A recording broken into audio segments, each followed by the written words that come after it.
Behind the palace walls, a raging inferno began with a single decision in the otherwise tranquil halls of Clarence House. Possibly ill-prepared for the controversy that would ensue, Queen Camilla allegedly ordered royal workers to remove a beloved photo of Princess Charlotte. A delicate display of dominance soon turned into a violent family confrontation. The normally level-headed Prince William was not going to stand idly by. A framed portrait became a powerful emblem of loyalty, authority, and legacy. Why did Camilla make that choice? How could William's reaction have shook her to her very core? Unexpectedly, the reality is far more shocking. Our lost portrait. There was first complete quiet. Not a really noteworthy statement. Not even a brief remark. No sound at all.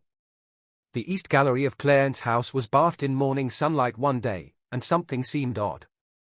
As if a memory had been delicately wiped, the walls that were once adorned with carefully selected family photographs appeared thinner, softer. First to discover it was a visiting assistant. For weeks, she had walked along the identical corridor. One picture in particular, a tender shot of Princess Charlotte taken at her 8th birthday party, would cause her to halt every time she saw it. It had quietly become a favorite among the employees. Despite her youth, Charlotte exuded an air of elegance in her countenance. The frame had been removed and was no longer there, it had not been restored. Rumors began to circulate throughout the home by noon. A small reorganization, a rotating of curators. Nobody dared to inquire directly. It felt deliberate, as do many minor alterations in royal houses that convey the significance of major decisions. Along with portraits of George and Louis, this one had hung on the wall, a subtle sign of youth solidarity. At this point, the omission was obvious. The unwritten regulations of palace optics were known to staff members who had worked under both King Charles and Queen Elizabeth. Historical portraits were never merely ornamental. Their purpose was to make a message about legacy, visibility, and inclusiveness. The first to speak out behind closed doors was a housekeeper who had been faithful to the Wales family for more than 10 years. They only moved Charlotte's, she told a friend. They didn't touch George's or Louis's. They took it away as if she didn't belong there. It was a weighty word. Subtly removed from the palace's visual story was Charlotte, who was intelligent, independent, and displaying traits similar to Diana's former demeanor.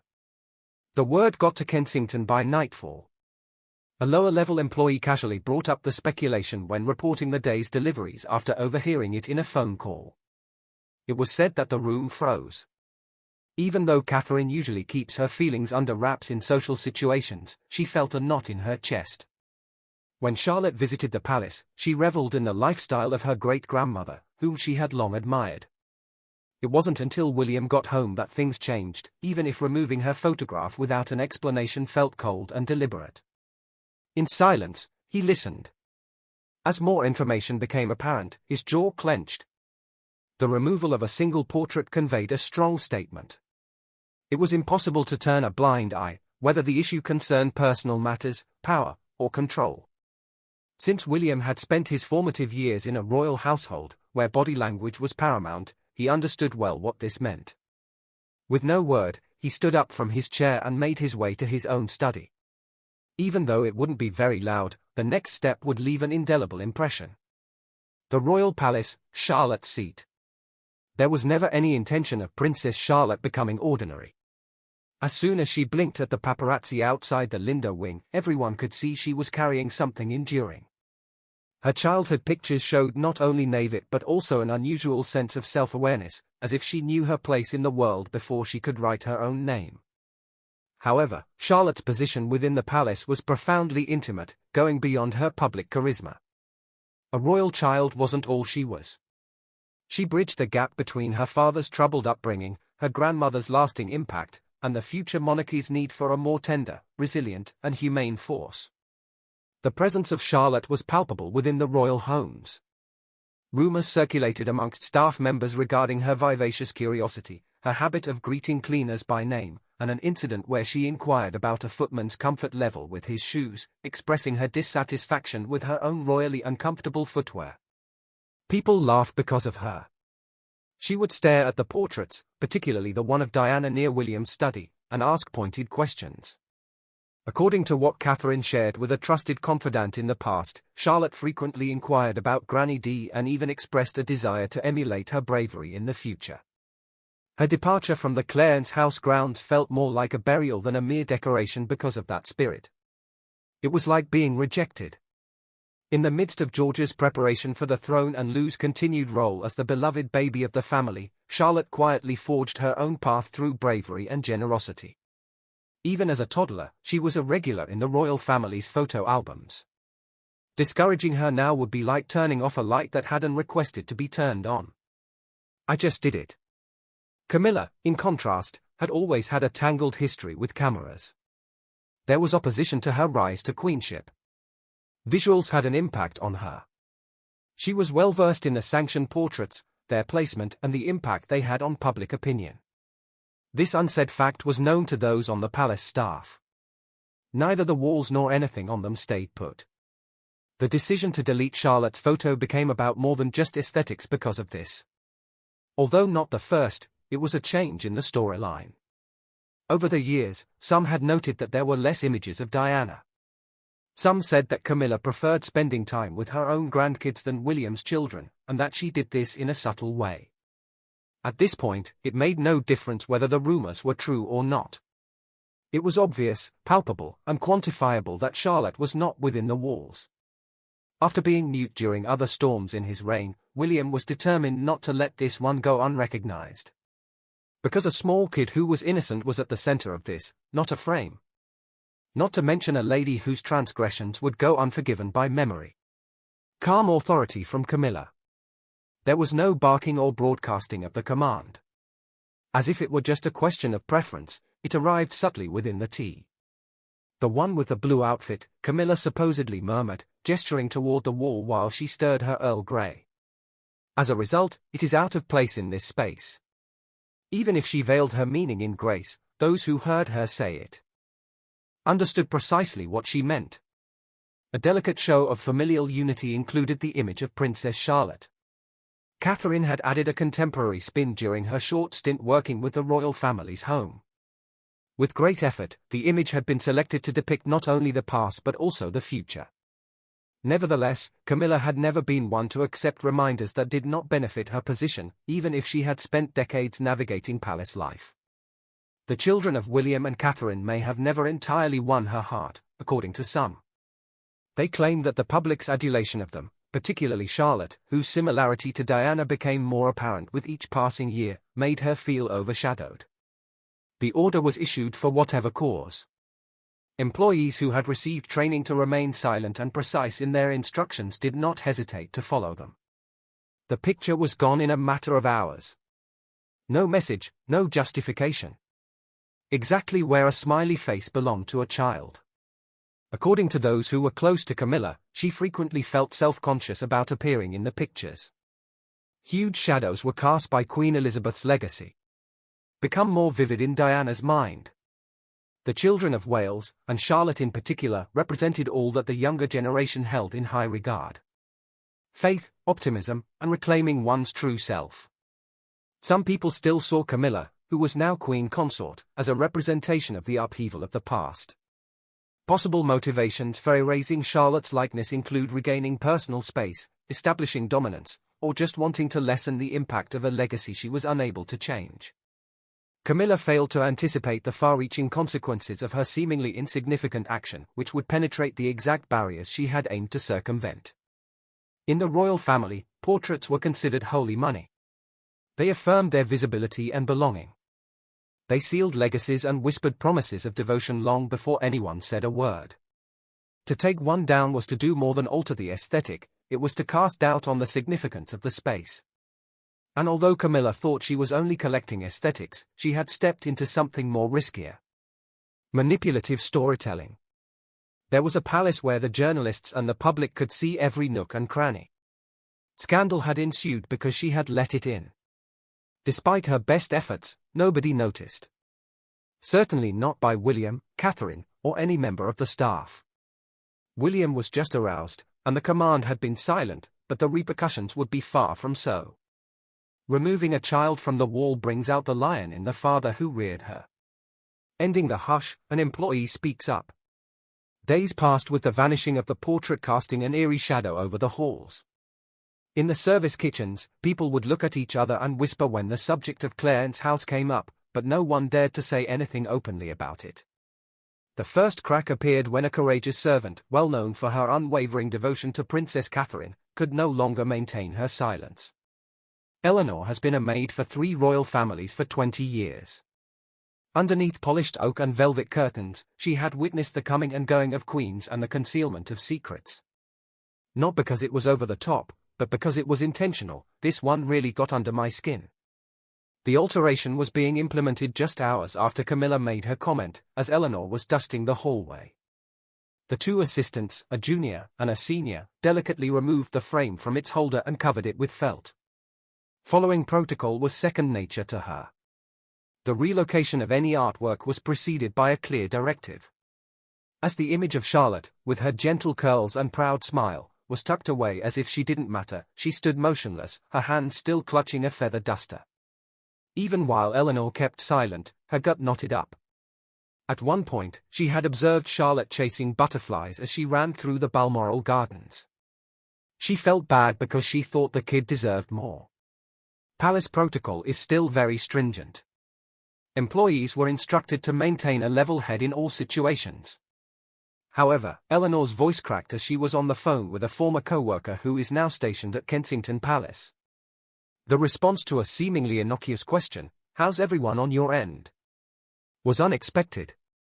"Charlotte, they took her away. The photo has vanished." On the opposite side, there was complete quiet. "Then, you kidding me?" Eleanor moaned. "If only I were." It took very little time for the message to travel. What started as a low-key admission escalated into low-key fury, felt by staff and by people who had witnessed Catherine's careful and dignified efforts to restore the family's reputation. It was more than a picture frame, the portrait was a representation. It had now evolved into proof. An ex-footman of William's confided in another that he had overheard Eleanor's tale and knew it was true. According to him, if that woman is speaking, it's serious. With her job at stake, she would never tell a fib. A senior advisor overheard the discussion and decided to discreetly inform a trusted individual at Kensington rather than immediately notify Camilla. The voices of people who had concealed his mother's secrets and shielded his children's smiles told William the news within 24 hours, rather than tabloids or controversy. The removal of the portrait was no longer an issue. The question of why had now arisen. It was time to find out why it was done this way and fix it, because William grew up in a world where lies were common. William learns the news. William entered his study in the middle of the night at Kensington Palace, oblivious to the fact that the entire household was on the verge of a mood swing. Someone softly tapped on the door. He was followed cautiously inside by one of his trusty assistants, who carried a folded letter with a message written by Eleanor. It lacked length and drama. What had transpired was plainly mentioned in it. The Queen Consort had instructed the removal of Princess Charlotte's portrait from Clarence's house. William gave it 2 and then a 3rd reading. Even though he maintained an expressionless face, people around him could see the storm brewing behind his eyes. Quietly, he placed the paper on the table. Although he had been trained to maintain his composure throughout his royal training, this was not a political situation. Nobody was following the rules here. This hit close to home. Much more than that, Charlotte was his daughter. She was the rock upon which he had pledged to build the honor and continuity of his family and their heritage. Something more profound than wrath surged at the prospect of someone attempting to willfully erase her existence. It evoked the recollection of yet another oppressed woman. Behind the palace doors, there was another woman whose image had been cropped out of news articles and images. "Hi, Diana." William approached the hearth and gazed at the picture frames resting on the mantel. Charlotte sported a Catherine-style braid, George sported a uniform, Louis was beaming from ear to ear as he ate cake from his cheeks. As if he could shield her from harm even in a glass case, he extended his hand and adjusted her frame. Camilla wasn't the only one involved. It centered on her as a symbol of a system that held onto the belief that it could determine importance. Which ones did not? Shortly after that, William called upon his personal secretary. His request was to have the official records retrieved. I would like a record of all the decisions made for the portrait, including names, dates, and everything else. No hesitancy was detected. A stealthy but nimble mobilization ensued. Without all the information, William would not approach Camilla, but when he did, his anger would not be present. It would be done with the kind of power that Diana had been deprived of, whom Charlotte justifiably desired. William joined Catherine for a seat later that evening. It was news to her. She wore a pallid face and clasped her fists tightly. As she spoke softly, she explained that she didn't want to cause you any distress. William expressed his disapproval by shaking his head. He said that they had violated a boundary. She is not objectified. We are quite proud of her. Although Catherine's eyes welled up with tears, she remained composed. The family had weathered storm after storm because of the strength that was in her silence. William remained silent. He failed to draft a news release. He just got to his feet and decided. Although Camilla had taken down a painting, William was going to put a lot more back into the house. He was on the verge of reminding the world's monarchies that Wales can never be truly erased, not without confronting the weight of their legacy. The showdown that took place in private. Never before had Clarence House been so silent.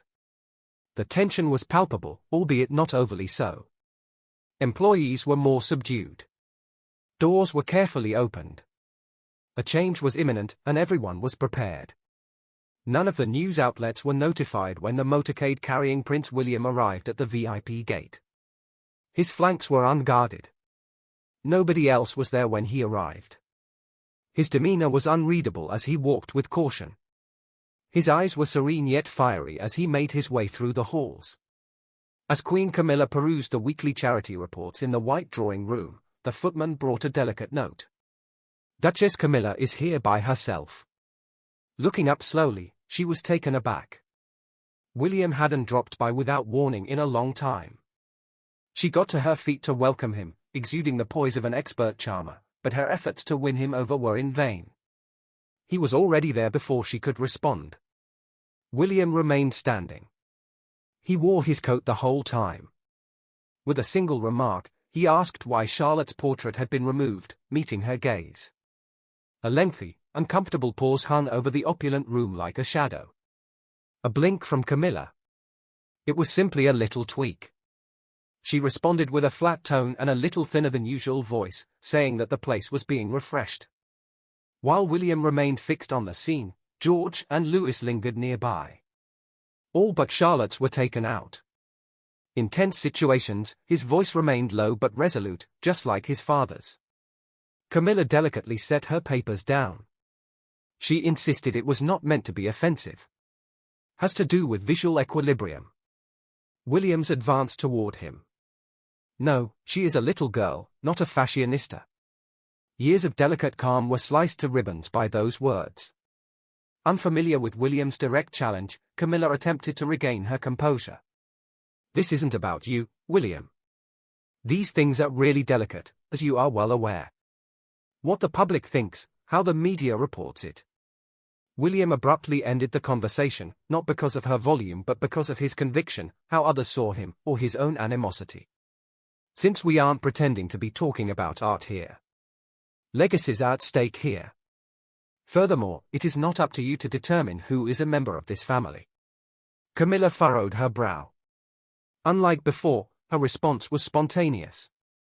William turned to depart after staring at her silently for a few additional seconds. He stopped at the door. Put the portrait back up for public viewing or I will take further action.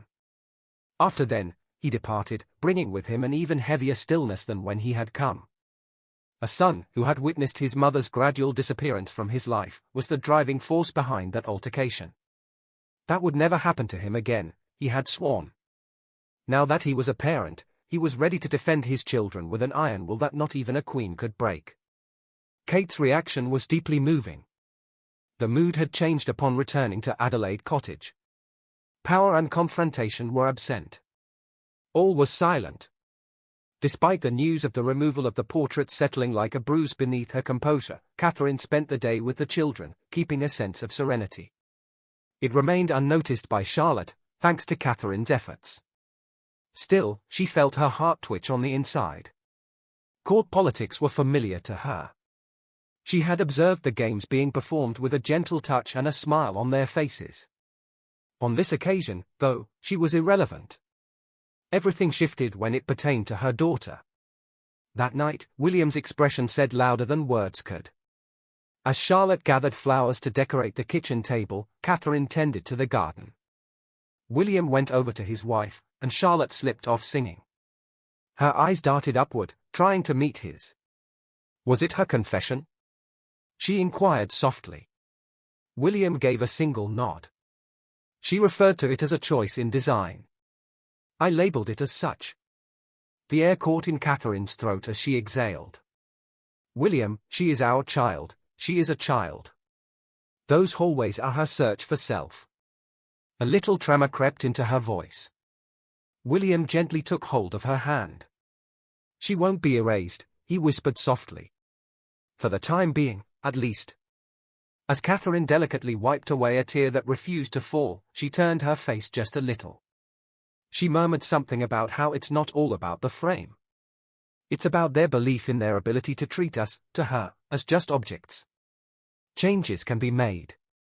William held her closer than normal and gently pulled her into an embrace. We made it through, he whispered. No need for her to. After the kids were in bed that night, Catherine opened a drawer in her secret office. The inside contained a collection of Charlotte's hand-drawn illustrations, with a printed replica of the removed photograph tucked away at the very bottom. Holding it in her hands, she gazed at her daughter's face as she stood tall in her birthday outfit, exuding confidence and pride. You will always be in my thoughts, she wrote on the reverse of the frame. So that Charlotte could see it first thing in the morning, she set it down next to the fire. Not at some fancy museum, but in their living room.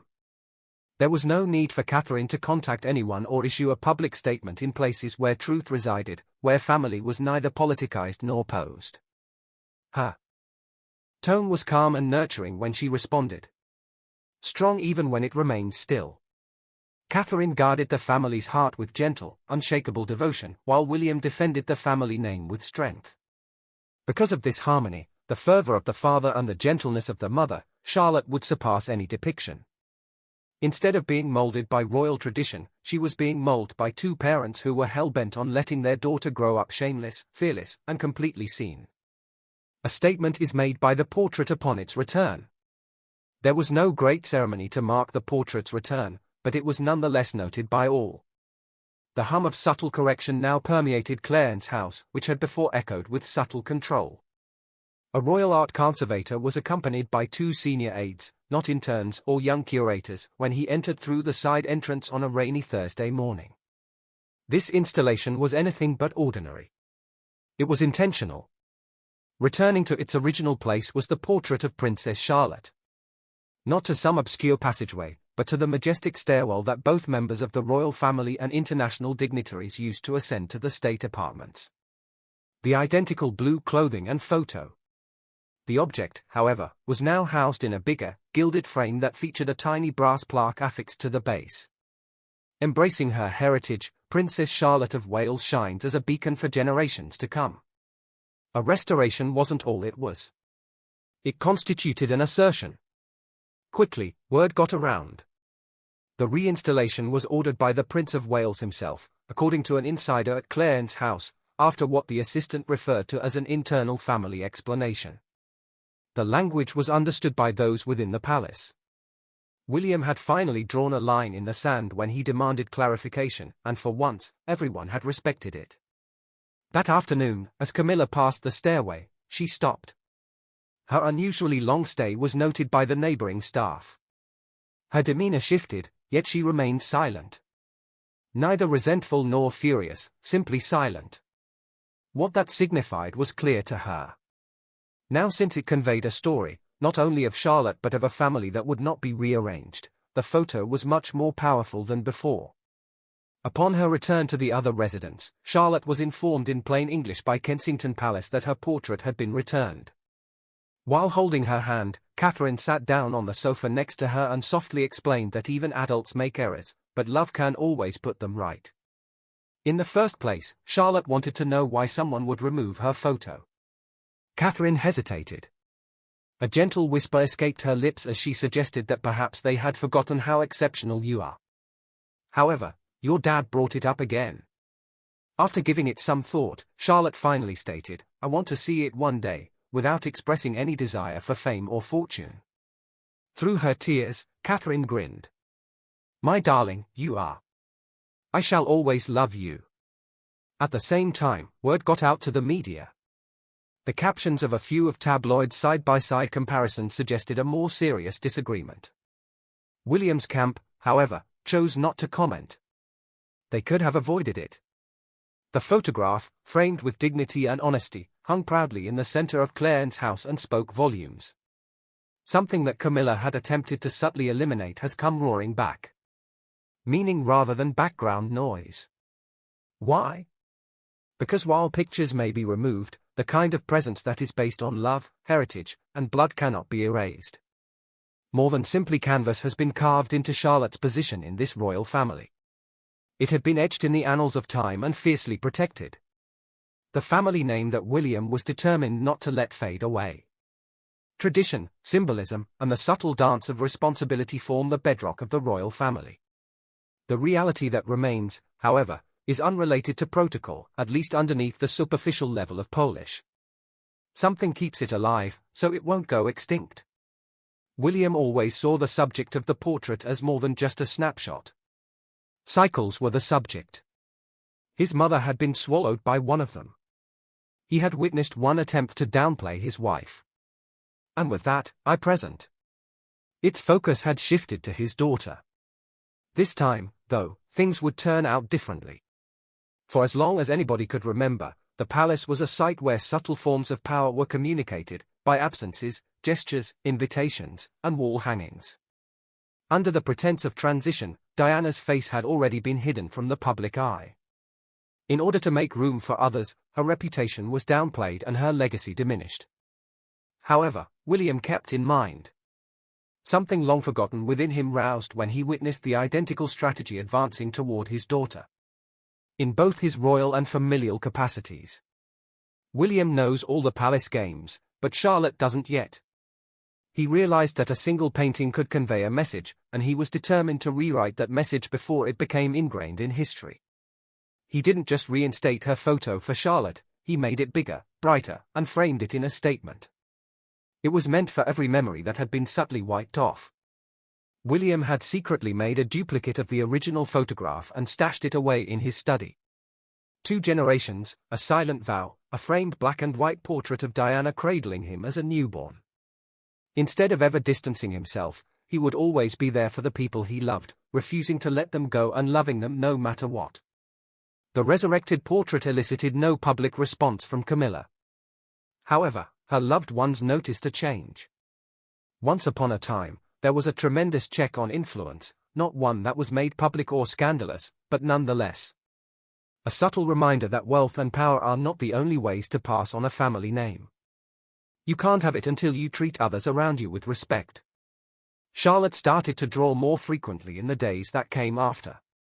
Previously whimsical, her drawings now feature castles, staircases, and small girls with large frames. One was hung in Catherine's dressing room. Seeing it made William grin.